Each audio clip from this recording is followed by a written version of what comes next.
जरा सोचिए, एक ऐसी जगह के बारे में जहां करोड़ों लोग एक साथ जमा होते हैं। किसी कॉन्सर्ट या प्रोटेस्ट के लिए नहीं, नहीं नहीं, बल्कि सिर्फ और सिर्फ अपनी आस्था के लिए। यही है कुंभ मेला। और आज हम इसके कुछ सबसे गहरे और दिलचस्प रहस्यों को समझने की कोशिश करेंगे। 40 करोड़, ये कोई छोटा मोटा नंबर नहीं है। ये हाल के कुंभ मेले में आए लोगों की तादाद है। मतलब दुनिया के कई बड़े बड़े देशों की पूरी आबादी से भी ज्यादा लोग एक जगह पर। इस स्केल को, इस विशालता को तो दिमाग में बिठाना भी मुश्किल है। और जानते हैं, इस इतनी बड़ी भीड़ की सबसे हैरान करने वाली बात क्या है? कि यह मानव इतिहास का सबसे बड़ा शांतिपूर्ण जमावड़ा है। पीसफुल। सोचिए, एक ऐसा टेम्पररी शहर जो अंतरिक्ष से भी नजर आता है, लेकिन उसकी बुनियाद सिर्फ विश्वास और शांति पर टिकी है। कमाल है ना? तो फिर सवाल तो उठता ही है कि आखिर ऐसी कौन सी चीज है जो करोड़ों लोगों को एक नदी के किनारे खींच लाती है? एक पवित्र नदी अदृश्य क्यों है? और ये जो तपस्वी योद्धा हैं, उन्हें सबसे पहले स्नान करने का हक क्यों मिला है?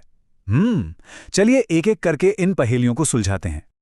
देखिए, हर बड़ी परंपरा के पीछे ना एक कहानी होती है, और कुंभ की कहानी वो तो शुरू होती है अमरता के अमृत से। एक ऐसी जबरदस्त कथा जिसमें देवता हैं, असुर हैं और है एक ब्रह्मांडीय मंथन। इस मेले का नाम ही इसकी कहानी का पहला क्लू है। कुंभ, इसका मतलब होता है घड़ा। पर यह कोई ऐसा वैसा घड़ा नहीं था। नहीं, ये वो दिव्य पात्र था जिसमें अमरता का अमृत रखा था। तो कहानी कुछ यूं है समुद्र मंथन की। हुआ ये कि एक श्राप की वजह से देवता शक्तिहीन हो गए। अब अमरता वापस पाने के लिए उन्हें अपने दुश्मनों मतलब असुरों से हाथ मिलाना पड़ा। दोनों ने मिलकर ब्रह्मांडीय सागर को मथा, लेकिन अमृत से पहले निकला हलाहल विष। तब भगवान शिव ने उसे पीकर सृष्टि को बचाया, और इसके बाद आखिरकार सामने आया अमृत से भरा वो दिव्य कुंभ। अब जैसे ही अमृत का घड़ा सामने आया, उसे हासिल करने के लिए देवताओं और असुरों के बीच जाहिर है एक जबरदस्त छीना झपटी शुरू हो गई। ये संघर्ष देवताओं के हिसाब से 12 दिन तक चला, जो हम इंसानों के लिए पूरे 12 साल के बराबर हैं। और बस इसी खींचातानी में अमृत की 4 बूंदें छलककर धरती पर 4 जगहों पर गिरी, और वही 4 जगहें आज कुंभ के पवित्र स्थल हैं। चलिए अब आते हैं अपनी दूसरी पहेली पर। इस इतने बड़े मेले में पवित्र नदी में पहली डुबकी लगाने का हक हमेशा नागा साधुओं को ही क्यों मिलता है? कौन है ये तपस्वी और इन्हें इतना सम्मान क्यों दिया जाता है? इसका जवाब छिपा है अखाड़ा शब्द में। देखिए, अखाड़ा सिर्फ कोई मठ या आश्रम नहीं है। इसे ऐसे समझिए कि ये तपस्वियों की एक तरह की रेजिमेंट थी।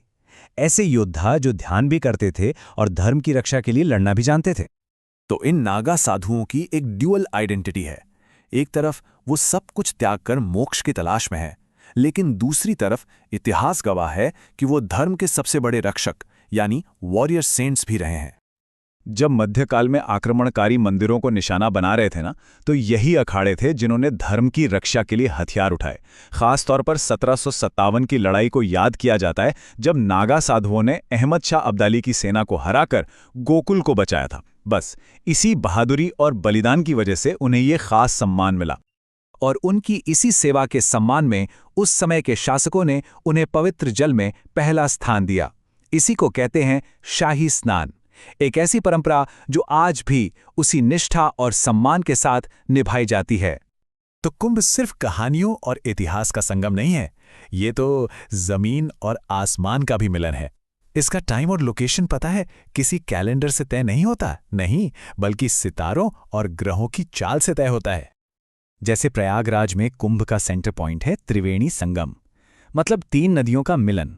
गंगा और यमुना तो हमें साफ साफ दिखती हैं, लेकिन तीसरी नदी सरस्वती, वो कहाँ है? वो क्यों नहीं दिखती?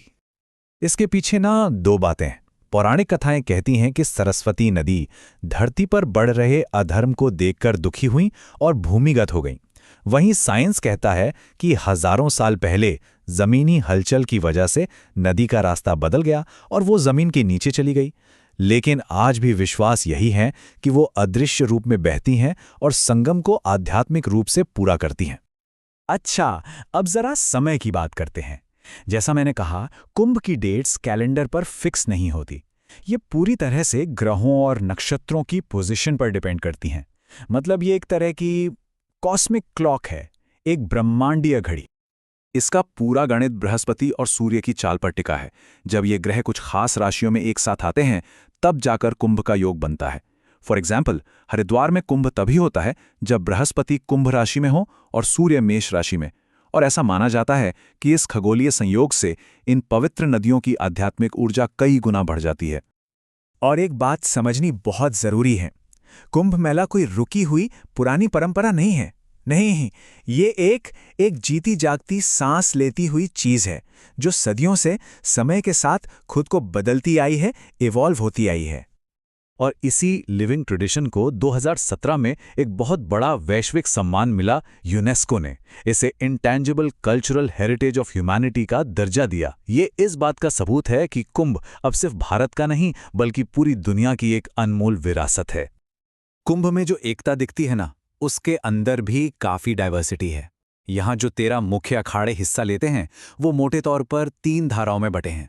शैव, जो भगवान शिव को मानते हैं, वैष्णव, जो भगवान विष्णु के उपासक हैं, और उदासीन, जो किसी एक रूप को नहीं बल्कि निराकार ईश्वर को पूजते हैं। और देखिए ये परंपरा कैसे समय के साथ खुद को बदल रही है। इसका सबसे ताज़ा और पावरफुल एग्जाम्पल है किन्नर अखाड़ा। ये ट्रांसजेंडर समुदाय का प्रतिनिधित्व करता है और अब मेले में उनका भी आधिकारिक रूप से स्वागत होता है। ये दिखाता है कि ये सदियों पुरानी परंपरा कितनी जिंदा और इंक्लूसिव है। अच्छा, कुंभ का साइकिल समझना भी बड़ा इंटरेस्टिंग है। हर 6 साल में होता है अर्धकुंभ, फिर हर 12 साल में लगता है पूर्ण कुंभ, जो चारों जगहों पर होता है, और इन सबसे ऊपर है महाकुंभ। ये एक ऐसा दुर्लभ संयोग है जो 144 सालों में सिर्फ एक बार, वो भी सिर्फ प्रयागराज में बनता है। पेशवाई से लेकर, मतलब अखाड़ों के वो शानदार जुलूस, वहां से लेकर शाही स्नान के पवित्र अनुष्ठान तक, ये सारी रस्में आज भी उतनी ही जीवंत हैं जितनी सदियों पहले थीं। सच कहें तो यही इस पूरे आयोजन की आत्मा है। तो आखिर में एक सवाल बचता है, आज की इस बटी हुई दुनिया में हम आस्था की सिर्फ एक बूंद पर एकजुट हुए करोड़ों लोगों के इस संगम से क्या सीख सकते हैं? शायद इसका जवाब सिर्फ आस्था में नहीं बल्कि एक दूसरे को समझने की कोशिश में छिपा है। इस पर सोचिएगा जरूर।